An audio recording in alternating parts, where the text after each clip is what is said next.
माँ तो माँ होती है, क्या तेरी क्या मेरी। सुबह सुबह अनिल को फोन आया।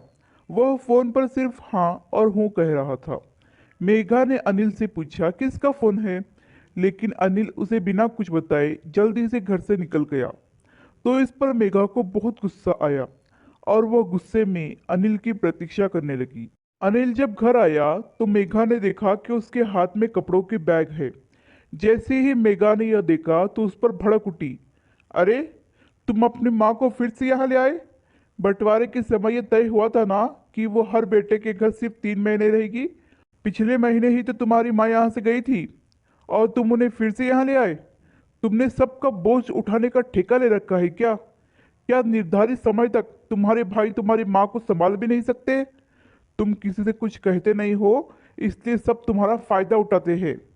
एक तो घर का खर्चा कितना है, बच्चों की पढ़ाई में भी कितना खर्च होता है, और उस पर तुम्हारी माँ की दवाइयों का खर्च। कम से कम इन्हें तो यहाँ आने से पहले ये सब सोचना चाहिए था कि पिछले महीने ही यहाँ से गई है।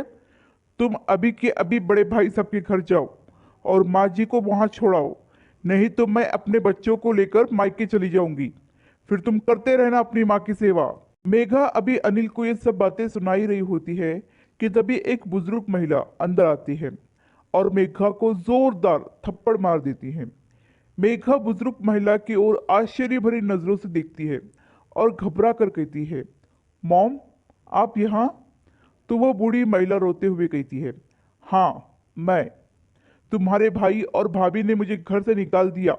मुझे कुछ समझ नहीं आ रहा था, तो मैंने अनिल को फोन किया और ये तुरंत मुझे लेने के लिए आ गया। मैंने इससे कहा भी कि मुझे वृद्ध आश्रम में छोड़ दे, लेकिन ये मुझे यह कहते हुए अपने घर लाया कि माँ जी, मेरा घर आपका भी तो घर है।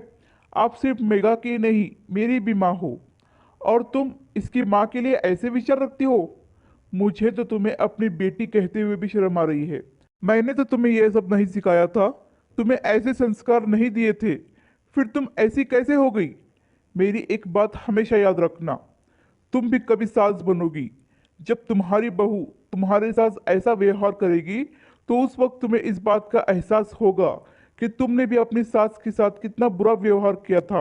और उस वक्त तुम अपने बेटे को ना कोसना, क्योंकि तुम तो अपने कर्मों की सजा भुगत रही होगी। और ये बात मैं तुम्हें इसलिए बता रही हूँ कि जो जैसा बीज बोता है वैसा ही फल मिलता है। फिर वो अनिल से कहती है, बेटा, तुम मुझे अपनी माँ समझकर यहाँ लाए थे, लेकिन मैं ऐसे घर में नहीं रह सकती जहाँ बुजुर्गों का सम्मान न हो। तुम मुझे वृद्धाश्रम में छोड़ दो, मैं अब हमेशा वही रहूंगी। मेघा अपने माँ से बहुत माफ़ी मांगती है और गिड़गिड़ाने लगती है, लेकिन उसकी माँ उसका घर छोड़कर चली जाती है और मेघा को अपने किए पर बहुत पछतावा होता है और उससे जीवन भर की सीख मिल जाती है।